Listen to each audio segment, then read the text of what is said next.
뭐 여러분들이 잘 아시고 또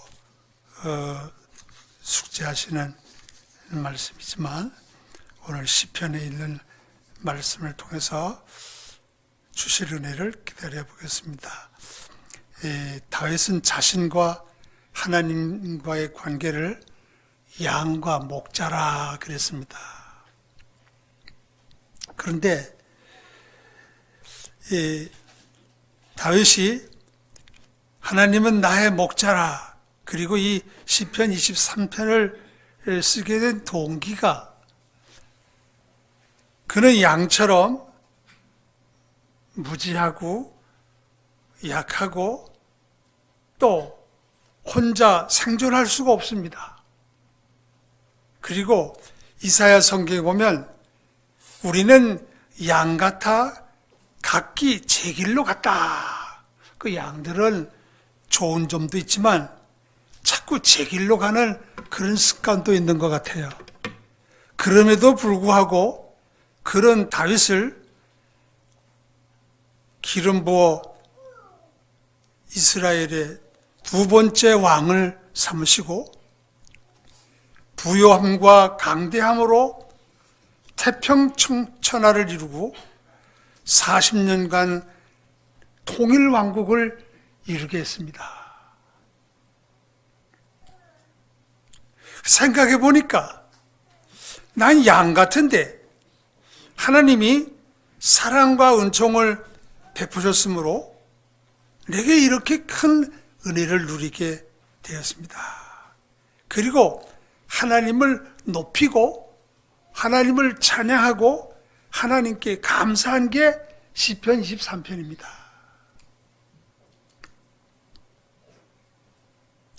하나님의 은혜를 많이 받았음에도 그 은혜를 알지 못하고 모든 일에 자기 이름만 내리는 사람들은 진정 은혜를 모르는 사람들입니다.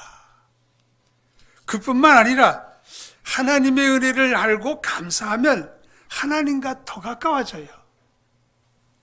그리고 이 모든 것들을 하나님이 내게 주셨습니다. 하나님의 은혜입니다. 그러면 하나님이 주시는 게 더 많아져요. 시편 23편 마지막 부분 보면 내 잔이 넘칩니다 그랬잖아요.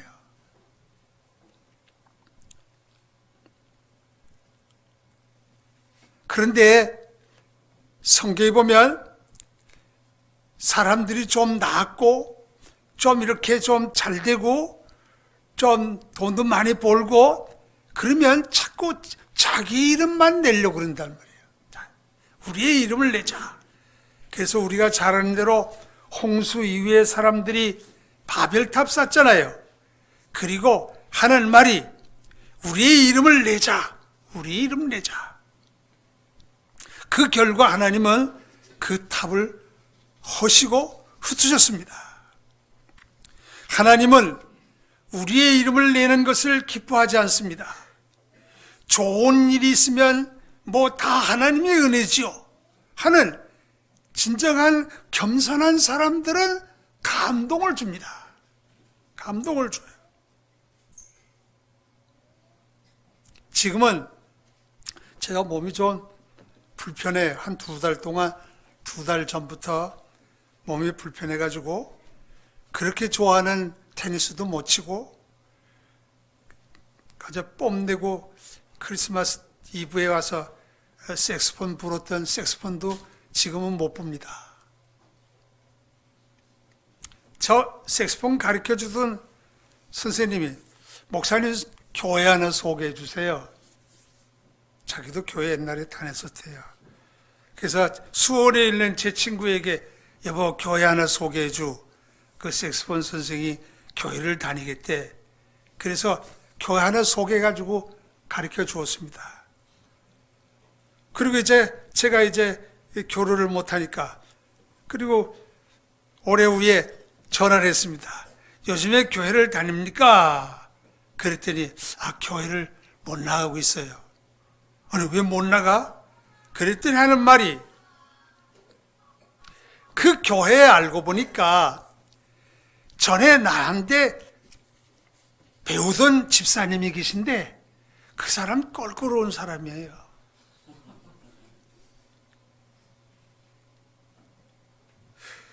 구체적인 이야기는 하지 않지만 접촉하기 불편해서 그만뒀다 그러더라고요.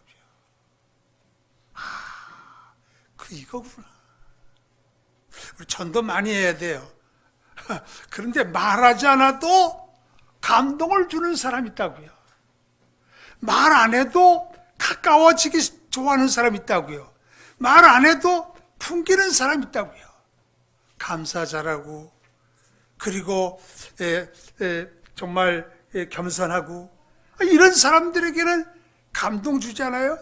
시편 여호와는 나의 목자시라는 말은 다윗이 겸손함으로 하나님께 감사한 겁니다. 그가 이룬 게 얼마나 많아요? 40년 동안 통일왕국 이루고 성전 짓기 위해서 다 쌓아놓고 얼마나 한 게 많아요? 그래도 아니요, 나는 양입니다. 목자이신 하나님이 내게 다 주신 겁니다. 교회를 다니는 분들은 중에는 돈이 좀 있다든지 지위가 있다든지 좀 세울 만한 것이 있다든지 그러면 더 겸손해야 하며, 보다 더 하나님을 높이고 진정한 감사를 드린다면 진정 감동을 주는 사람이 될 줄로 믿습니다. 사람들이 자꾸 모여들죠. 모여들지 않아도 하나님께는 진정 감사함으로 다 하나님이 주신 거예요. 다 하나님 주신 거예요. 제가 자주 이런 말씀을 드리는 줄 압니다. 두 번째는 여호와는 나의 목자십니다 하는 말은 나는 하나님께서 선택해 주신 양입니다 그런 말이에요. 양이 목자를 선택한 게 아니라 목자가 양을 선택했습니다. 요한복음 10장 3절 보면 그가 자기 이름을 각각 불러낸다 그랬습니다. 자기 양의 이름을 각각 불러낸다 그랬어요. 양들이 많이 있어도 목자의 양이 아닌 양들도 있어요. 다른 목자가 기르는 양들도 있단 말이에요. 그런데 하나님은 나를 당신의 양으로 삼으시고 그리고 내게 은혜를 주었습니다. 레위기 20장 26절에 보면 너희는 나에게 걸어갈지어다. 이는 나 여호와가 걸어가고 내가 또 너희를 나의 소유로 삼으려고 너희를 만민 중에서 구별했습니다 그랬습니다. 거룩함이란 말은 나누다, 자르다, 또 구별된다 그런 의미입니다.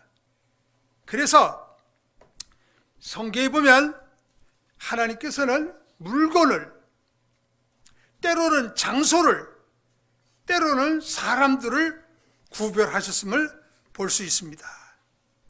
이것들을 구별된 것은 하나님이 쓰시고자 구별해 통상적이고 평범하며 일상적인 목적에는 사용하지 않는 것들입니다. 예컨대 하나님은 일주일 중에서 하루를 구별해서 여호와께서 지극히 거룩한 안식일이라 명하셨고, 이스라엘 백성들은 수입의 10의 1을 구별하여 드려야 했는데 땅의 10분의 1, 또 곡식이나 나무의 과실이나 그 10분의 1을 여호와의 것이니 여호와의 성물이라. 10의 1은 하나님께서 따로 떼놓은 성물입니다. 거룩한, 우리가 일상적으로 사용할 수 없는 하나님의 것으로 구별한 겁니다. 또 하나님은 선택된 백성들의 만날 특정한 공간을 구별하시고 그것을 성소라 부르셨습니다. 구약에는 성소, 성전, 그것이 신약시대에 와서 교회가 되었죠. 교회는 다른 곳으로는 사용할 수가 없습니다. 하나님께서 신약 성경에 보면 피로 사신 교회라 그랬습니다. 구별한 거예요. 세상적인 것처럼 그렇게 쓸 수가 없는 겁니다.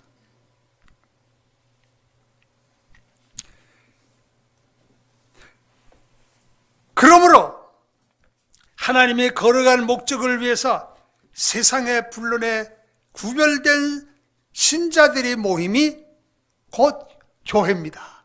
이걸 에이크레시아라 그러잖아요. 불러서 모았다, 불러냈다 그런 말입니다. 불러냈다. 하나님은 이스라엘 백성을 하나님의 소유로 삼으시려고 구별하여 내셨듯이 다윗을 불러내시고 또한 우리를 부르시고 의롭다 하시고 자녀 삼으셨습니다. 우리는 하나님께 속한 사람들입니다. 하나님께 속한 양입니다. 하나님께 속한 양입니다. 전 아들들을 못 길러봐가지고 그렇게 불러보지 못했는데 요즘에 엄마들은 아이들을 부르면서 자기 아들들을 부르면서 이름을 부르지 않고 아들! 이렇게 부르더라고요. 우리 시내도 우리는 승재야 부르는데 아들 부르더라고요. 좀 별스럽게 느껴지지만 그래도 그 엄마가 자기 아들의 소중함을 느끼고 아들이라 이름 부르는 것보다 아들이라 이름 부르지 않습니까? 제가 지나가는 아이에게 아들! 그렇게 부를 수가 없는 겁니다. 하나님은 우리를 불러가지고 당신의 소유를 삼으시고 당신께 속한 양으로 삼으셨습니다. 그런데 요즘에는 많은 사람들이 그저 예수 믿는 사람만 아니라 세상에 있는 모든 사람들이 다 하나님의 자녀라고 말하는 신학자들도 생겼고 그렇게 하는 목사들도 생기게 되었습니다. 그렇게 하는 것이 사실이라면 신약 성경엔 의미가 없으며 예수 그리스도께서 세상에 육신을 입고 오셔서 십자가에 죽으실 필요도 없는 겁니다. 얼마나 터무니없는 말입니까? 자녀는 오직 영접하는 자, 곧 그 이름을 믿는 자들에게 하나님의 자녀가 되는 권세를 주셨다고 말씀한 대로 예수를 믿는 사람만이 하나님의 자녀요, 예수를 믿는 사람만이 하나님의 양이요, 하나님께 속한 사람들입니다. 제가 남양이라는 데 교회를 가서 종종 예배를 드리는데 첫 주일은 거기에 목사님이 성찬식을 베풉니다. 그런데 우리 교회에서는 세례교인 외에는 성찬에 참석을 안 하겠는데 거기는 다 성찬식에 참석하게. 그러면 거기에 참여하는 사람들은 좋죠. 우리도 뭐 성찬에 참여. 그러면 안 되죠. 구별이 있어야 되는 거예요. 하나님께 속한 사람과 하나님께 속하지 않은 사람, 하나님께 속한 양과 하나님께 속하지 않은 양, 따로 분명히 차이가 있습니다. 그러기에 성경은 이렇게 말씀합니다. 여호와를 목자로 하는 양은 하나님께 속한 양입니다. 너희가 내 양이 아니므로 믿지 아니하는도다. 우리가 믿는 까닭은 다 예수님께 속한 양들이기 때문입니다. 분명 우리는 하나님께 속한 양들이므로 하나님이 우리의 목자이시므로 아무도 손에서 빼앗을 수 없다는 말씀처럼 우리는 그 안에서 자랑하고 기뻐해야 할 특권을 느낀 사람들입니다. 나는 하나님께 속한 사람이다. 나는 하나님의 자녀다. 가진 게 없어요. 뭐 세상에서는 그냥 이렇다 할 이름도 없어요. 그래도 우리는 분명 하나님의 양으로 하나님을 우리의 목자이십니다. 그런데 이제 이렇게 다윗이 가져야 할 하나님의 은혜를 입은 다음에 겸손한 마음으로 하나님께 영광을 돌리고 두 번째는 자신이 하나님께 속한 양임을 말한 다음에 하나님의 양이 누린 축복들이 어떤 것인가를 다음과 같이 말합니다. 첫째는 부족함이 없습니다. 이 부족함이란 말은, 부족함이 없다는 말을 만족하다, 충분하다, 그런 말입니다. 아니 뭐 없는 것도 뭐 집도 없고 차도 없고 뭐 없는 거 많은데 뭘 충분하다 그런가? 우리가 하나님을 믿는 사람들로는 과도한 욕심을 부리기에 부족함이 많은 겁니다. 아유, 내게는 이런 것도 있네. 내게는 이런 것도 있네. 그러면 자꾸 있는 게 더 많아지는데 자꾸 없는 것만 찾으니까 부족한 거예요. 있는 걸 자꾸 찾으면 부족하지 않은데 없는 걸 찾으니까. 그러기에 성경은 이렇게 말합니다. 우리가 세상에 아무것도 가지고 온 것이 없음에 또한 아무것도 가지고 가지 못하리니 우리가 먹을 것과 입을 것이 있은 줄 족한 줄로 알아. 족한 줄 알아. 예수님은 뭐라고 말씀하셨습니까? 한날의 괴로움은 그날의 족하다 그랬습니다. 하나님을 양으로 하는, 하나님을 목자로 하는 양은 충분하다는 겁니다. 이게 예수 믿는 삶의 삶입니다. 그래서 예수 믿는 사람은 어려운 속에서도 감사하고, 그리고 찬송하고, 그리고 기뻐하고. 제가 많이 말씀드렸습니다만은 저기 가면 저 터키 그 북쪽으로 가면 예수 믿는 사람들이 신앙의 박해를 위해서 그 굴에서 사는데 거기 가보면요, 집이 어디 있어요? 창문이 어디 있어요? 수도가 어디 있어요? 화장실이 어디 있어요? 아무것도 없어요. 그래도 그 사람들은요, 얼마나 기뻐하면서 살지 몰라요. 예? 성경에 보면요, 그런 말씀이 있습니다. 예, 미안합니다. 보면요, 예, 갑바도기야.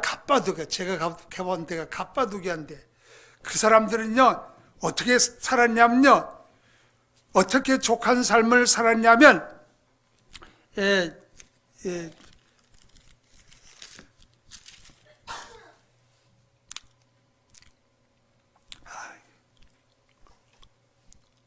그랬어요. 예.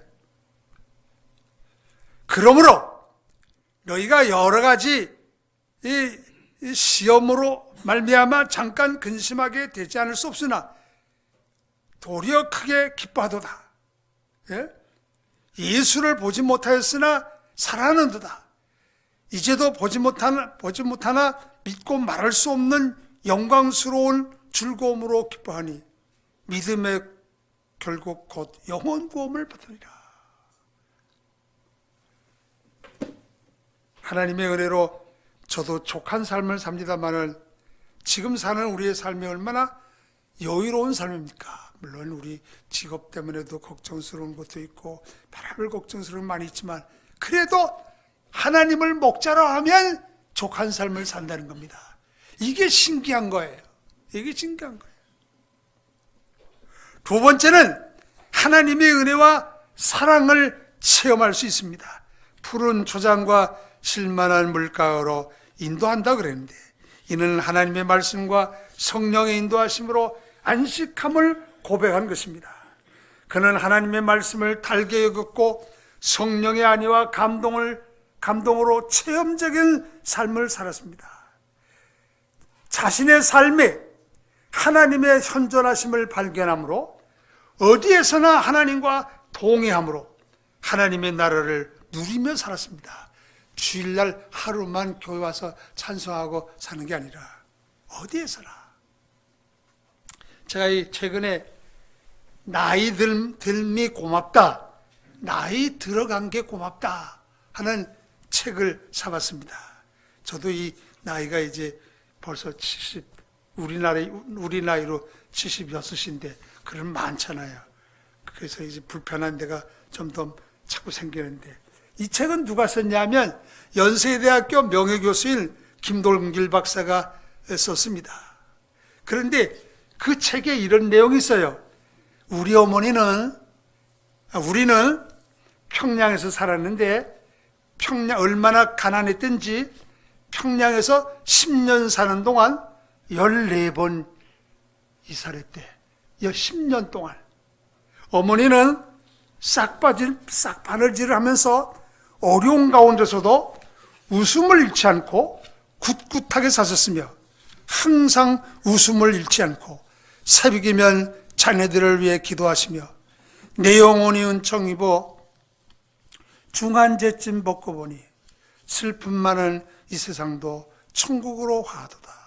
할렐루야 찬양하세. 지난전은 사함받고 주 예수와 동행하니 그 어디나 하늘나라.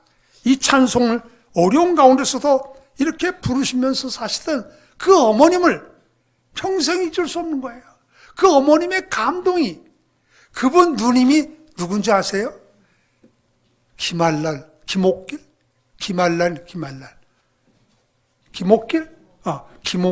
연세대학교 총장했던 그렇지 이화여대 김옥길 총장이고, 이 김동길 박사는 벌써 90이 넘었어. 그래도 정정해. 몇 살 지났마? 88세?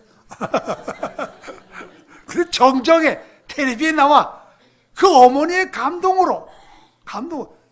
이화여대 총장하고 연세대학교 명교수하고 그 어머니의 감동. 엄마가 가난하면 짜증내. 가난하면 짜증내. 신경질내.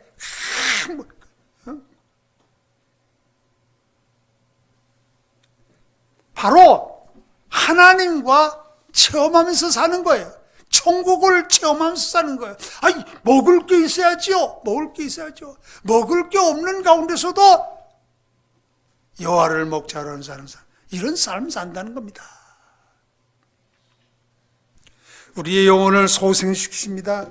위로하고 격려하고 용기를 주고, 하나님이 우리에게 사람들이 와가지고요 우리 독일에 있는 처제 남편이 얼마 전에 천국 갔습니다. 제가 문자를 보냈어요. 카톡으로 문자 보냈어요. 할 말이 없다고. 또 우리 교회 집사님 남편도 얼마 전에 돌아가셨죠. 제가 카톡으로 하나님 음성 들어야 된다고. 하나님 음성. 사람들의 말 소용이 없어. 사람들의 말이 소용이 없어요. 하나님의 음성을 듣고 위로를 받아야 돼요. 하나님의 음성을 듣고 용기를 얻어야 돼요. 하나님의 음성을 듣고 소망을 가져야 돼요. 그랬더니 문자가 왔어요. 목사님, 어떻게 하면 하나님의 음성을 듣습니까? 하나님의 음성 듣는 건 성경 보는 거야. 목자의 음성은 하나님의 말씀을 통해서 듣는 겁니다. 좀 이때도 말씀드렸습니다. 의의 길로 인도하십니다. 세상에 보이지 않는 손이 있다 하는 것처럼 보이지 않는 길로 인도하시 주시는데, 주님을 위해 살고 주님의 복음을 위해 살고 주님의 영광을 위해서 살도록 우리의 마음을 이끄시는 거예요. 좋은 길로, 위험한 길로 에서 가지 않도록 인도하시는 것도 있지만, 아주 더 좋은 길로, 더 고상한 길로, 더 유익한 길로, 더 남이 못하는 일을 할 수 있는 그런 길로 인도해 주신다는 겁니다.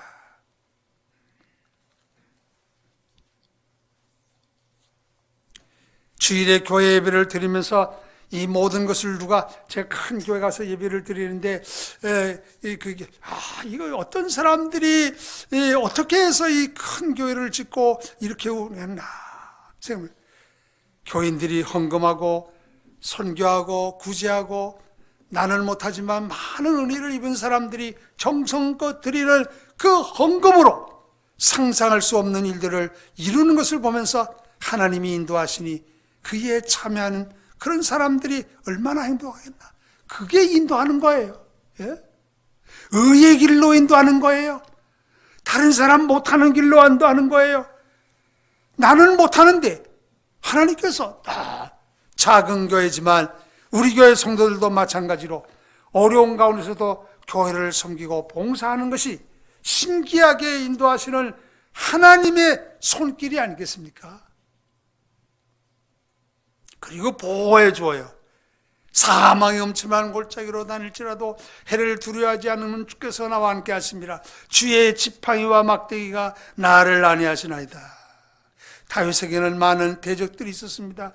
블레셋이 있고 사울 왕이 여러 번 죽이려고 그랬고, 아들이 모반하고 그를 동조한 사람들이 등을 돌렸고, 비그리의 아들 세바가 모반했고, 이스라엘 백성들이 얼마나 많이 죽이려고 그랬어요.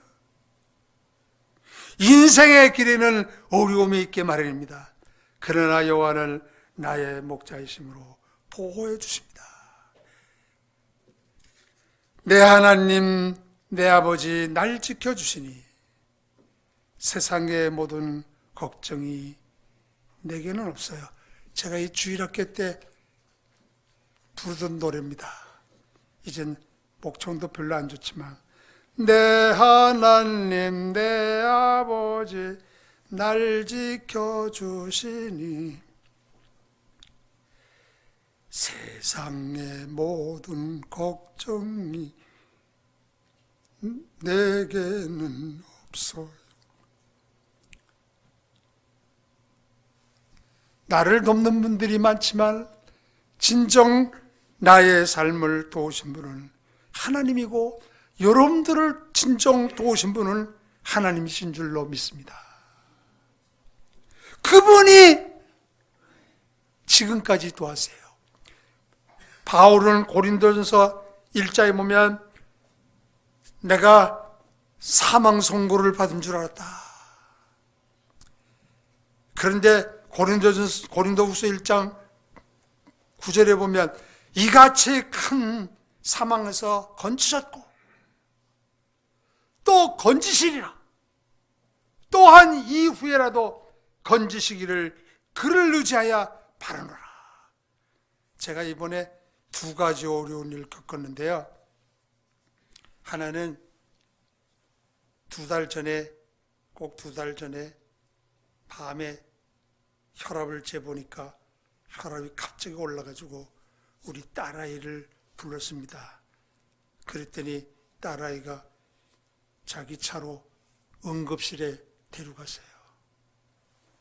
난 걷지도 못하고요. 차에 그냥 앰뷸런스 부르려고 그러다가 자기 차에 가지고. 그래서 다 찍고 생전 처음 MRI라는 뇌 사진을 찍었습니다. 그래 찍는 사람들이 자기네는 별 어려운 일이 없으니까 내일 와서 담당 의사를 만나보라고 만났어요. 그랬더니 뇌의 혈관이 좁아졌대요. 뒤통하고 어지럽고 약 일주일분 저어주더라고요. 그런데 하나님께서는 운전도 그동안 못했어요. 거의 두 달 동안 운전도 못했어요.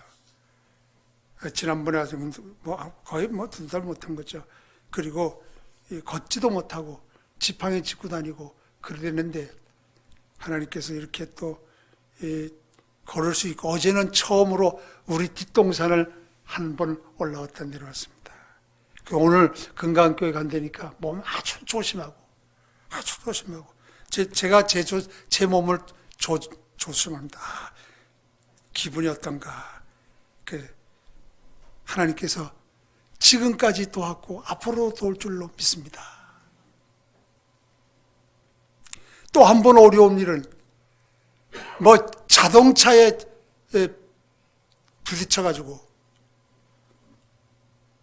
머리도 깨지고 발도 깨지고 설상가상을 하고, 아니 별로 좋지도 않은데 자동차에 부딪혀가지고 죽을 뻔했는데, 깔렸으면 죽었을 텐데 깔리지 않았으니까 안 죽었어요. 하나님은 나의 목자로서 나를 돕는구나. 사랑하는 여러분, 우리가 어려움을 만날 때 단순히 인간적인 사고로 해결할 수 없습니다. 다윗이 어려운 일을 당할 때 하나님을 앙망함으로 힘을 얻었던 것처럼 목자이신 하나님이 우리의 위로와 보호자가 되어주실 줄 믿습니다. 그리고 영원한 여호와의 집에 영원히 거한다 그랬어요. 여호와의 집에 영원히 거한다는 말이 어떤 말일까요? 천국에서 산다? 그런 말도 있어요. 그러나 그것은 목자와의 신실한 관계를 계속 유지한다는 겁니다. 하나님이 고신 곳이 천국입니다. 하나님이 신실하신 하나님이 나를 사랑해 주시고 나 역시 신실한 믿음 가지고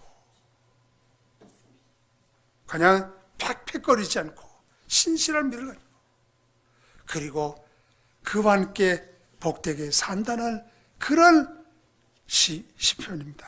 하나님 우리를 어떤 경우든지 영원히 함께 하십니다.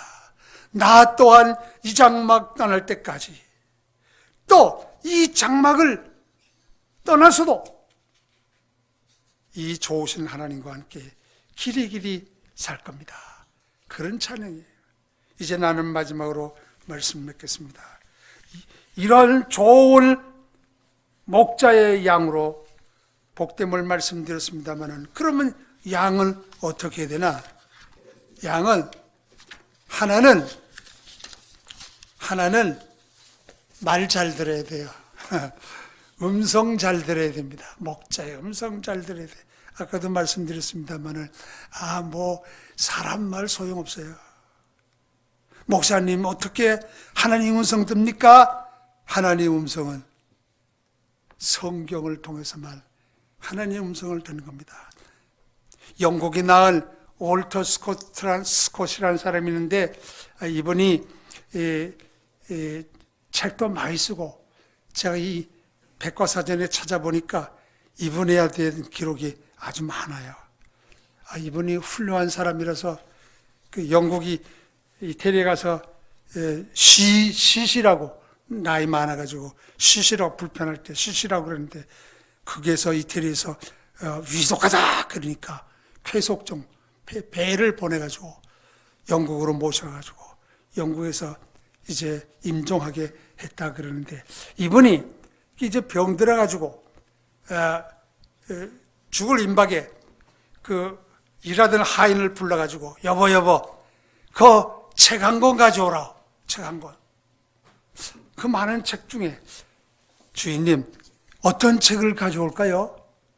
그랬더니 책이라면 오직 하나뿐이지 다른 책이 있겠느냐? 성경책 가져오라. 성경책. 책도 많이 쓰시고 책도 많이 읽으시고 책도 많이 소장하신 그분이 책 한 권 가져오라. 오직 성경책 한 권 가져오라. 책도 많이 봐야 돼. 요즘 이거 핸드폰 보느라고 책 볼 시간 더 없죠. 그럴수록 책도 많이 봐야 돼요. 그러나 성경 많이 봐야 합니다. 그래야 양이 됩니다. 그 다음에 순종해야죠. 그 다음에는 믿어야죠. 믿는 겁니다. 시편 23편 하면 잊혀질 수 없는 두 사람이 꼭 있습니다. 하나는 내 주여 뜻대로 이 찬송을 부르는 스물클 목사님. 두 아이 풀에 탔을 때 시편 23편 여호와는 나의 목자시니 이 시편을 읽고 그 찬송을 줬다 그러지 않습니까? 또 하나는 누구예요? 여기는 스테포드 내 평생에 가는 길 순탄하여. 우리 다 좋아하는 찬송이잖아요. 그 스테포드라는 사람이 이 찬송을 준 것도 시편 23편을 보고 줬다 그러잖아요. 어떨 때 여행 가는데 세 딸이 부인만 살고 세 딸이 다 빠져서 익사했습니다. 그때 하나님은 왜 세 딸을 데려왔습니다. 이렇게 하지 않고 하나님은 나의 목자입니다. 믿는 것은 절대적으로 믿는 겁니다. 어렵든지 좋든지 하나님을 믿는, 그래야 목자로서의 양이 될 수 있습니다. 사랑하는 여러분, 여호와는 우리의 목자이십니다. 신실한 교류 가운데 양으로서의 은총을 누리며 부족함이 없이 넘치는 복된 삶을 누리시는 저와 여러분들이 되기를 바랍니다.